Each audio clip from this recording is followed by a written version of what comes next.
Yeah. And so then again, that just comes back to like the middle, this massive population that sits in the middle trying to kind of figure it out and choose things. And I think when you boil it down, when you go to these different cultures or you study or look at them in a little bit more depth or go to these different regions of the world or even the United States, when you look at health, I think we kind of just, what are we valuing, right? What are we valuing here? And again, how are we rating that and what percentage of importance are we placing on certain things? And almost always it comes down to, aesthetics, right? And image, what's perceived on the outside without anything on the inside. I mean, you could, this is not to badmouth anybody, but you look at like bodybuilding as a thing. It's become very, very, very, very popular for lots of reasons. Look, people are working out. That's good. They're lifting weights. That's good. They're probably at least attempting to eat whatever the term healthier means, right? Maybe a little bit more. Probably, maybe they're more of those folks are meeting their protein needs, where other people need to be doing a better job with that. But at the same time, like what also is being onboarded with that culture and that those things. I'm not saying all bodybuilders do this, but what about all the extra stuff you're putting in there? Yet the perception from the outside is this person's healthy because they look a certain way, and those are the people that are getting the attention, they're getting the likes, they're getting the comments, they're selling the products, they're making the money. They must be doing something right. Look at them. Yeah, but then unconsciously or consciously, people are looking at, look how messed up that person is, right? That's all they care about. It's just vanity, or whatever else. And again, that confusion, when you go back to the middle of the population, how are we looking at health? How are we rating health? And how are we talking about it? And it almost always leads to the aesthetic, outside looking in or outside, just purely looking at the outside. That's a dangerous place to be. And it's created these problems. So again, when we're valuing health and we're looking at these other countries, again, going back to Stephen made some really articulate points there about how cultures view their health, right? And like go to Asia, right? Particularly Japan's people are living to be 100 fucking years old, like all the time, versus our morbidity rate and mortality rate here continues to change. It continues to our life expectancy is shortening. Continues to drop, right? Healthcare continues to get more expensive, right? The sick care is what it is because more people are sick. They're getting sick sooner in life. These things are compounding on one another for the individual and for the system and for our financial stability and everything else. And so what are we really, really valuing here when we're looking at things?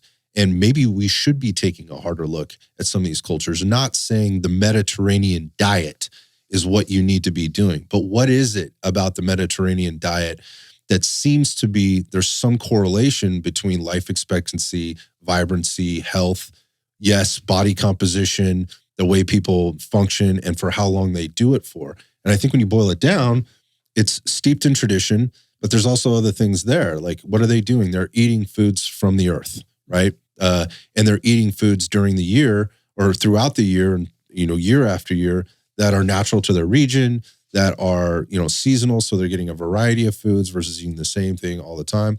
It's very much less processed in so many ways because they're managing this a little bit better, and they're managing not maybe even consciously to from a like a food production business perspective. It's like, this is what we grow here. This is what we do here. We know how to do this really well. It's about subsistence versus marketing or commercialization, which again is more related to health. This is what we know, works for us versus continually trying to figure out what could work better or what is somebody else doing better. So nobody should be looking at the United States for what's better. I think the funny on that topic and talking about how we tend to commercialize and pervert everything in this country, the whole Blue Zones diet, and that, I forget his name now, David something or other, has kind of been this, the champion of the Blue Zones diet that has more or less now become like plant-based propaganda.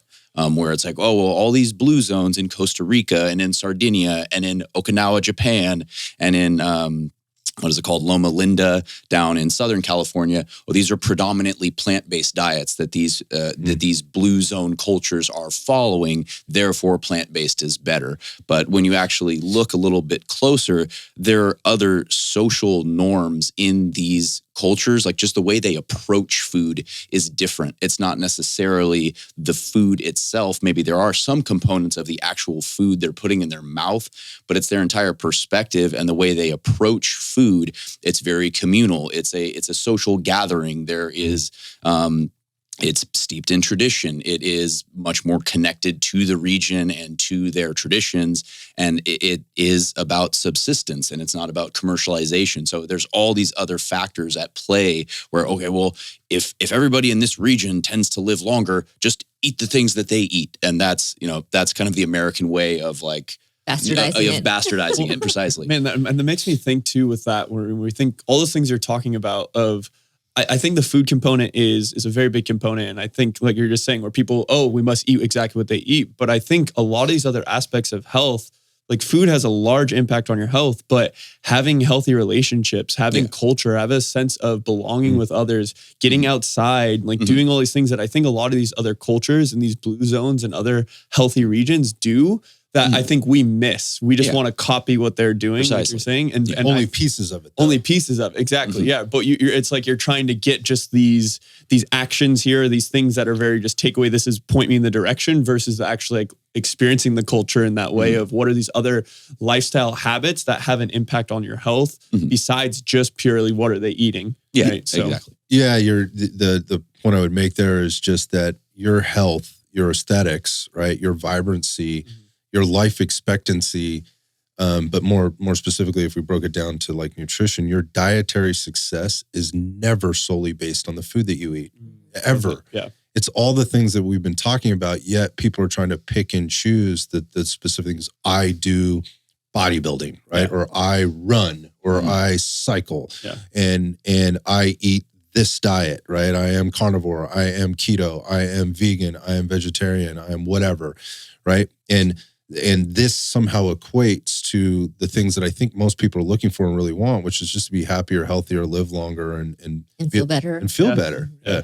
It's almost interesting on the opposite end of that, though. I think some of the struggle in the U.S. is because we're looking at other cultures, or because we're all mixed in, where there's so many different types of lifestyles to look around us, is that I think on the other side of things, I think a lot of personal ownership and individuality gets left off, and the nuance gets left off when they're thinking about even nutritionally or other lifestyle habits. So like we kind of talked about, I don't know if we mentioned this on air, but like the carnivore diet, where some people, they remove all vegetables and they feel way better, right? So they do that and they just think, okay, this is what they're doing. I removed all vegetables, I feel better. But there's some individuality of like, maybe it's just the certain types of vegetables that you need to test and you need to try to experiment and learn what your body processes, right? Not that gluten-free is healthy, but yeah, you may be intolerant to gluten. You may have some sensitivity to it. Exactly. So the individual ownership of what do you process well?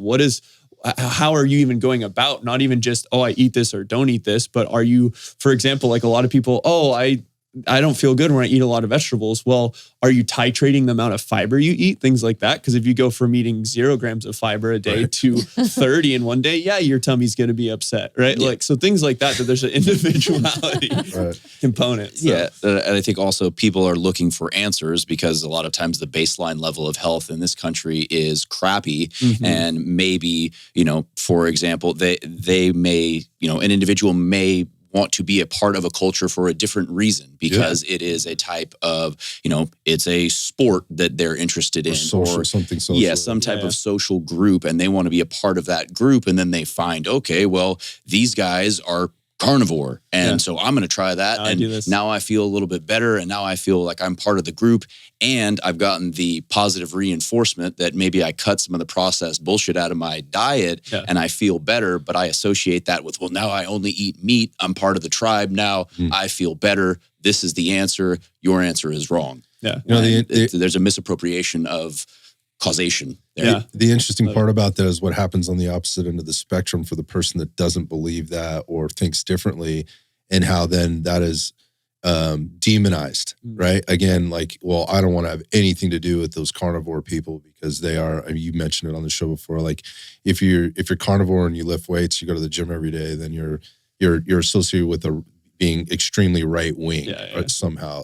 Somehow that's equated. Yeah. I don't know that any place else in the country or in the world fucking does that.